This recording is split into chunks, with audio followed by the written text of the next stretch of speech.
Hello everyone! Nandito na naman po ako. Kaya lang po hindi po ako magluluto. Dahil niyaya po ako ng aking sugar daddy na pupunta daw po kami sa SM. Kasi daw po may konting grasya siyang nakuha doon sa kanyang trabaho. Yung bonus daw po niya ibinigay na po. Maliit lang naman po, kaya gift check po ang binigay nila. Kaya grocery po namin. Dito po kami nagpupunta sa SM. Sinama po namin si Baby GR. Nabigyan na po ba kayo ng bonus? Sana po mabigyan po tayong lahat ng bonus. Tuwang-tuwa po ako dito kasi maka-grocery na naman po kami. Sa hirap po ng buhay natin, kaya mahalaga talaga sa bawat nagtatrabaho nga mabigyan ng bonus. Maliit man po, ay mahalaga pa rin po yun. Habang naglalakad po kami dito, ay naramdam na po ang Kapaskuhan. Malapit na po natin salubungin ang 2024.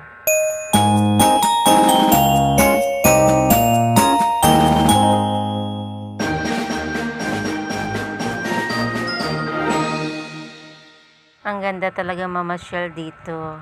Kaya lang, minsan lang po kami pumupunta dito.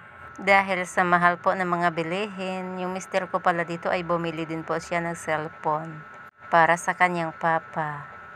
At mahirap din naman kung mamasyal ka nga wala kang kapira-pira dito. Sabi nga ng asawa ko, baka makasagi po, wala tayong pambayad. Lalo na po kung may kasama kayong bata na makulit, kagaya ni Baby GR na kahit saan ay tumatakbo. Kaya hinahawakan po namin pagdating dito sa mga mall. Pero tuwang-tuwa po siya pag isama namin dito kasi ang dami po niyang makikita. Kaya excited po siya. Nagsimula na po kaming mamili. Kinuha na ng mister ko yung lagayan. Halagang 2,000 lang naman po yung grocery po namin kasi yun pong gift check niya. Pero malaki na din po yung tulong para sa amin. Marami na po kaming mabibili po niyan.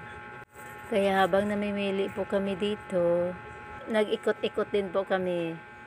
Parang namamasyal na din po sa loob ng mall at sa groceryhan. Tinitingnan pala dito ng mister ko yung amplifier, kaya lang po sobrang mahal. Hindi sapat sa budget po namin. Kaya nag-ikot-ikot muna kami dito kung anong mabibili namin. Natatawa pala ako dito kasi si Baby GR ay turo ng turo. Kaya lang po hinahawakan ko po siya. Sabi ko sa kanya, baka makasagi ka, wala tayong pambayad.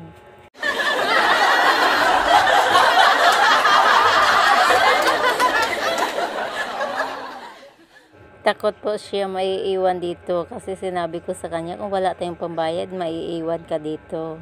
Ayun guys, hindi na po siya nagtuturo. Nakayakap po lagi sa akin. Ang corny po talaga ng boses ko. Pasensya na po kayo, ganyan talaga ang boses ko. Kumuha pala ako dito ng biskuit nga favorite po ng anak ko. Lalo na po ni Baby GR, yung malalambot po nga biskuit ang gusto niya. At yung asawa ko naman ay namimili na din po. At tuwing Pasko po talaga, ito yung inaabangan ko, yung mga ganyan, mga gift check po. Or bonus po. Dahil wala naman po akong trabaho, nasa bahay lang po ako, kaya yung bonus na lang po ng asawa ko. Pero kung makatanggap naman po siya, talagang inaabot po niya agad sa akin. Lalo na ngayon, may college na po kami. Talagang iaabot po niya agad yon. Talagang hindi pwedeng hindi. Dahil alam naman po niya na pang tuition po yun ng anak namin. At talagang magastos po ang magpapaaral ng college. Lalo na po siya lang po ang nagtatrabaho. Talagang tuwing sweldo po niya ay magtabi po ako kahit 1,000 po para sa tuition po ng anak ko. Pero sa hirap po ng buhay ngayon at ang mamahala na po lahat at minimum lang po ang sweldo ng asawa ko, minsan po nadudukot po namin tuwing may magkasakit po. Ginawa ko po ay Lagi po akong nagluluto ng masusustansyang pagkain. Pero hindi po talaga natin maiwasan ang ating mga katawan at sa klima po natin ngayon. Na bigla pong umaambon, bigla pong umuulan.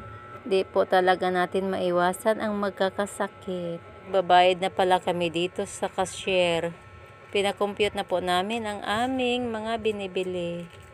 At nakaabono pa po yung mister ko kasi sobra na po sa 2,000 po ang aming pinamili. 2,000 lang po yung gift check po namin. Ayun po kasi si Bebe GR ay toro ng toro. Ito po sa SM po namin. Ito yung pinakamalapit sa aming lugar. Dito po kami nagpupunta tuwing may birthday yung mga anak ko. Kasi gustong gusto po nila dito kasi marami pong mga palaro dito. At minsan din po ay mag-order po kami sa Jollibee. Tuwing birthday lang. At may okasyon. Sabi ko nga sa mister ko, dahil malapit na po siyang mag-retire. Dahil 57 na po siya ngayon. Tamang-tama po niyan, malapit na pong matapos yung isa naming anak nga panganay. Doon na lang po kami sa province. Maganda pa doon tumira, hindi magastos. Dahil po kung masipag ka lang magtanim-tanim, ay hindi na po kayo bibili. At presko pa po na pagkain ang makakain. Ang gusto ko lang naman po doon ay yung kamuting kahoy. Kasi dito po yung kamuting kahoy ay 100 po ang kilo. Samantalang doon sa probinsya ay libre lang po yon. Kung masipag lang po magtatanim. At gusto ko talaga din doon sa probinsya magtanim-tanim po ng mga gulay. Sabi nga po nila kung may tatanim, mayroon pong aanihin. At ang mga tao doon sa probinsya ay mahaba ang mga buhay dahil po sa kinakain po nila ng mga presko. Ayun pala si Baby GR, pagdating namin dito sa bahay ay nagugutom na po siya. Buti na lang po nakabili din po ako ng tinapay para pasalubong po sa mga anak ko. At kinukuha ni Baby GR yung isa. Nagugutom po siya pag uwi namin. Kasi doon po sa SM, nagtuturo po siya sa Jollibee. Kaya lang po hindi po namin binilhan. Sabi ko, tinapay na lang muna. Okay naman po sa kanya. Ang importante ay hindi po siya magutuman. At may binili para sa kanya. Magana po siya kumain kahit ganito ang katawan niya. Inilagay na pala niya sa ref ang aming mga pinamili. Kasama yung atin niya. Nga tuwang-tuwa din po. Kasi ang pinamili ko ay mga pagkain po sa kanila. Mga biskwit. Mga baon po sa school. Pinakita pala ni Baby GR ang tinuturo niya kanina. Tuwang-tuwa po kasi siya kasi pambaon daw po niya sa school. Thank you for watching.